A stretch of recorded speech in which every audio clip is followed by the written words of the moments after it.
Here are 3 rugby fitness tips that's going to help you take your game to the next level and become a beast. Tip number 1, build a solid fitness level for training and for games.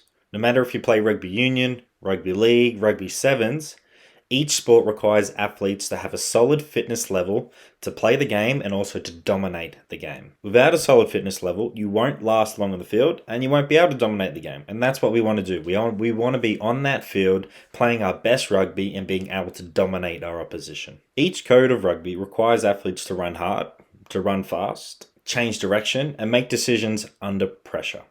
So you need to make sure that you are training these attributes at training. So when it comes to training, each session on the field is an opportunity to get better in these areas. So you really need to make sure that you're training your speed, your repeat speed, you change the direction, you're getting appropriate conditioning in there, and you're also improving your decision-making skills under pressure. So what does this look like at training?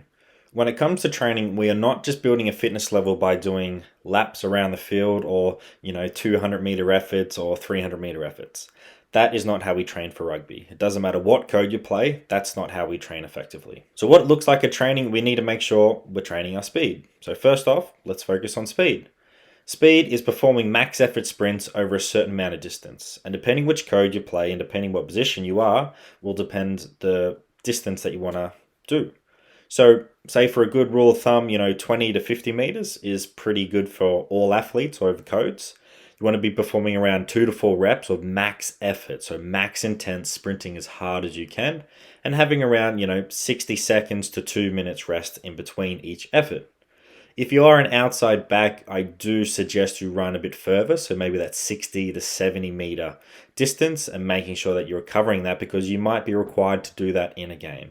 So our max effort sprints are around that 20 to 50 meter, 3 to 4 reps, and we're trying to do that each training session, but make sure it's varied as well because you don't just want to be hitting, 4 50-meter sprints on Tuesday and Thursday.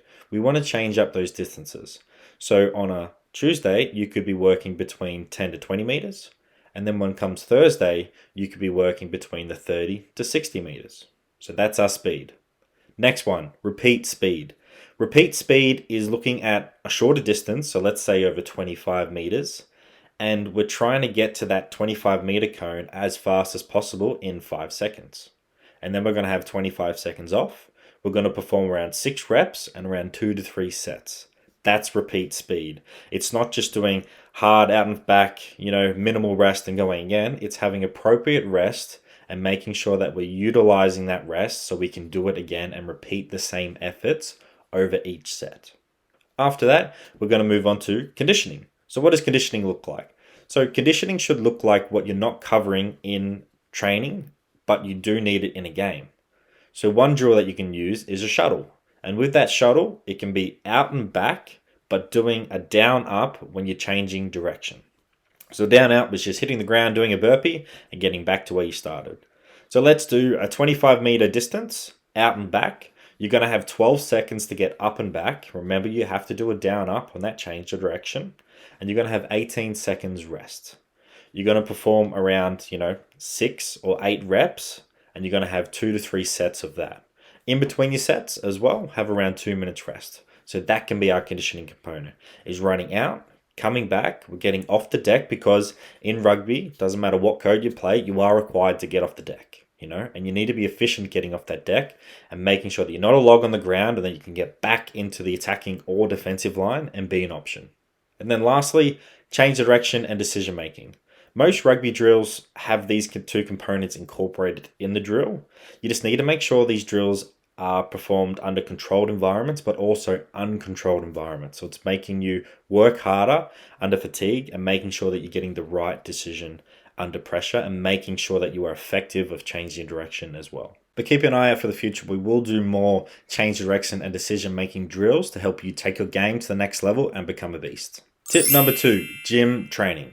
Rugby is a physically demanding sport that requires athletes to be strong, powerful, and resilient on the field, while also being able to run all game long. In order to express your fitness, strength, and power out in the field, we need to spend time in the gym. Without a solid and consistent gym routine all year round, you won't be a beast on the field. So when it comes to our gym training, we need to make sure that we're training like a rugby athlete and not like a bodybuilder or a powerlifter. As rugby athletes, we train the whole body, focusing on our strength, power, and building robust and resilient muscles. When it comes to our gym training, we're looking around 2 to 4 gym sessions per week, depending what part of the season you're in. If you're in the pre-season or off-season, you want to look around 2 to 4 sessions per week. But if you're in the pre-season, we want to look around 2 to 3 sessions per week, because we do need to take in consideration that we are playing on the weekend and we need to give plenty of rest and recovery to our body. So when it comes to our gym training, we want to make sure that we're only spending around 40 to 60 minutes in the gym so that we're maximizing our time, but also allowing our body to recover and be ready for the next session. We want to focus on our key lifts. So for example, our barbell bench press, our pull-ups, our trap bar deadlifts, our hip thrusts, our Bulgarian split squats, our normal squats. We want to be focusing on these big compound movements and making sure that we're getting good quality reps and sets and we're not overdoing it. But in saying that, we also need to focus on areas such as our core strength. Without core strength, you won't be able to withstand collisions, you won't be able to break through tackles, and you won't be able to catch and pass while running at full speed on the field. So you need to make sure that you're training your core as well. We also need to make sure that we're building up the areas that are prone to injury. So for example, our shoulders and our hamstrings and calves. We need to make sure that we are building these areas up so they can withstand collisions and all the running demands that are placed on us during the game. So limit your chance of injury by making sure that you're addressing these areas in your program. So remember, gym training helps improve our rugby fitness on the field and keeps you on the field as well. If you are curious to see what Elite Rugby S&C provides in terms of your gym training and also conditioning training, make sure that you try our 14-day $7 trial right now. Find the link down below. Tip number 3 and our final tip of this video, incorporate game-specific conditioning. If you want to be ready for game day and outperform the opposition, you need to be training at or above match intensity. Using game-specific conditioning is a great way to combine all the above components that we talked about in tip number 1 into one drill. What does this look like, you may ask? Well, it can look like several different drills, to be honest, but to make things easier, let's focus on 2 drills. So drill number 1, small-sided games or touch footy with some modified rules. So pick your numbers, you can have 7v7, and add in some rules to make the game harder. So some basic rules you can add in is playing drop-off touch. As soon as a defensive player makes a touch, they're running to the sideline and back or to the goal line and back. You can make the team that's attacking have the ball for 2 to 3 minutes and trying to score as many tries as they possibly can, have a rest, and then it's the other team's turn. Or you can change the numbers and have uneven numbers. It could be 8 versus 6, and that attacking team has the advantage. And then once the ball is turned over, you can just say, yep, you and you are always attacking and jump onto the other team, and now it's 8v6 the other way. By adding in small-sided games or touch footy, it makes the conditioning much harder and more realistic to the game of rugby, no matter if you play rugby union, rugby league, or rugby sevens. This is a great way to put your team under pressure, make decisions, and also get their conditioning up. And the last drill is doing a team run against an opposition. So going first grade versus second grade is a great way to do a team run and to get some match simulation. You can have different scenarios on the field, going from a line out, scrum, kickoff, it can be a turnover, and then practicing your structure. This is a great way to get good quality reps and also prepare players for the weekend's game. So both of these drills are awesome and I recommend them both. But just make sure that you have these 2 things down packed when you're using these drills. Make sure that you've got max intent, players are switched on and ready to go, and they are working hard and running hard as well. We need to make sure that we're working at game-specific intensity and speed so that we can transfer that to game day once that happens. If we half-ass everything and don't go, full intent, we're just wasting our time. We want to maximize our time by training with maximum intent and also that we're working hard. So let's summarize this video you just watched today. Number 1, build a solid fitness level for training and games.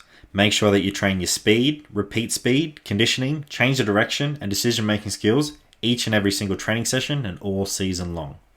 Gym training. You need to make sure that you have a consistent gym program that you follow all season long and to make sure that we're strong, powerful, and resilient for the game of rugby.